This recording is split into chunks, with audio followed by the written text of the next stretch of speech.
ফেসবুকে প্রেমের ছড়াছড়ি, আর কয়েকজন তো প্রেমের স্বঘোষিত গুরু হয়ে বাণী বিলাচ্ছেন। ফেসবুকের পজিটিভিটিটা হলো, আহ উফ, পারি না। যে মানেরই যে মানেরই লেখা হোক, মন্তব্যে অর্গাজমে ভরে যাবে। আর মহিলা হলে তো কথাই নেই। আমার মতো মিশমিশে কালো, মোটা, বেঁটেখাটো যাই হোক না কেন, ফেসবুকে সবাই সুন্দরী। আহা, ফেসবুকের কি মহিমা! গতকাল এক ফেসবুক মহিলা কবি বইমেলায় দেখি সাঙ্গপাঙ্গ নিয়ে ঘুরে বেড়াচ্ছেন। পিছনে পিছনে যেন একটা মিছিল ছুটছে। কবিতার ধারের চাইতে মহিলা হলে ভারেই অনেকটা কেটে যায়। আমি কারোর সাথে সাধারণত দেখা করতে যাই না। প্রবাসী এক বৃদ্ধা লেখালেখি করেন, দেখা করতে চেয়েছিলেন বহুবার। নানা অছিলায় বেশ কয়েকবার কাটিয়েও দিয়েছি।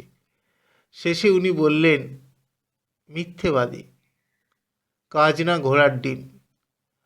আমি যদি যুবতী হতাম তাহলে ঠিক দেখা করতে। যুবতী, মাঝবয়সী, সুন্দরী, কুৎসিত, পুরুষ, নারী, এই অধম শেষ 10 বছরে খুব কম লোকের সাথে দেখা করেছে। মনুষ্য সমাজ থেকে অনেক দূরে থাকে কেবল নয়, মনুষ্য সমাজটাকে প্রচণ্ড ভয় পায়। যাই হোক, বহু বছর বাদে 5 মিনিট আমি বইমেলায় ছিলাম।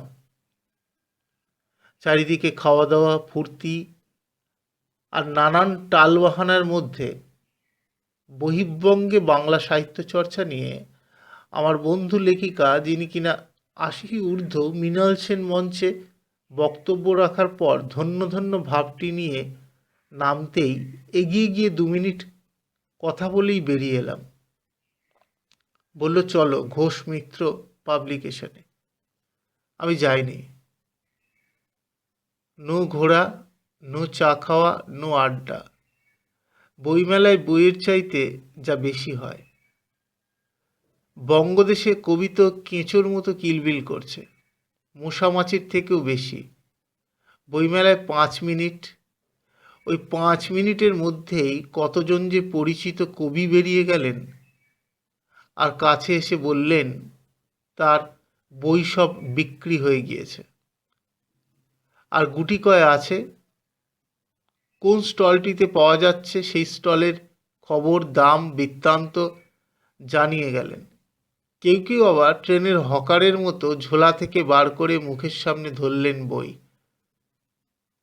কবিরাই কবির বই পড়বে, একে অপরের বই কিনবে, একে অপরের কবিতা পড়বে, একে অপরের পিঠ চাপড়াবে, একে অপরকে মালা বদল করবে, উত্তরীয় পড়াবে, সার্টিফিকেট মেডেল দেবে, নিজেদের টাকায় গাদা গাদা বই ছাপাবে। কার বাপের কি বলার আছে? আমার বাপের এসব পছন্দ নয়, তাই আমি বইমেলায় যাই না।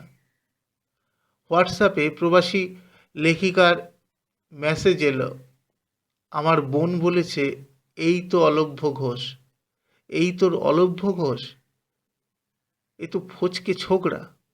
উত্তরে আমি বললাম, এখন আমি ছোকরা নেই, রীতিমতো একটি লোক। ওপার দিয়ে উত্তর এলো, তোমার মুখের কাটিংটা ছোকরা সুলভ। সেখানে তো আমার হাত নেই, আমি আর কি করব। অনেকটা রোগা হয়েছি দেখে এই ভদ্রমহিলা আরও জানালো, এত রোগা হলে মেয়েদের কাছে আকর্ষণ হারাবে। সারা পৃথিবীময় আমার মহিলা বন্ধু কম নয়, তবে সবাই ভার্চুয়াল। আকর্ষণ বিকর্ষণ সবই ভার্চুয়াল। ফলে এলো কি গেল তাতে আবার কিছু যায় আসে না। ছত্তিশগড়ের লেখিকা গতকাল বইমেলায় সাক্ষাতের পর আমার সম্পর্কে বলেছেন, তোমার চেহারা আর লেখা মন্তব্যে কোনো মিল নেই। চেহারায় সরলচিত্ত এক যুবকজনের ছবি, লেখায় এক প্যাঁচকষা কুটিল জনের পরিচয়। জানি না কোনটা ঠিক, তবে আমি ভেতরে বাইরে সর্বদা চেষ্টা করি এক থাকার। কোনো ঢাক ঢাক গুড় নেই। মনে যা আসে মুখে তাই বলে দিই। কে কি ভাবলো তার তোয়াক্কা করি না।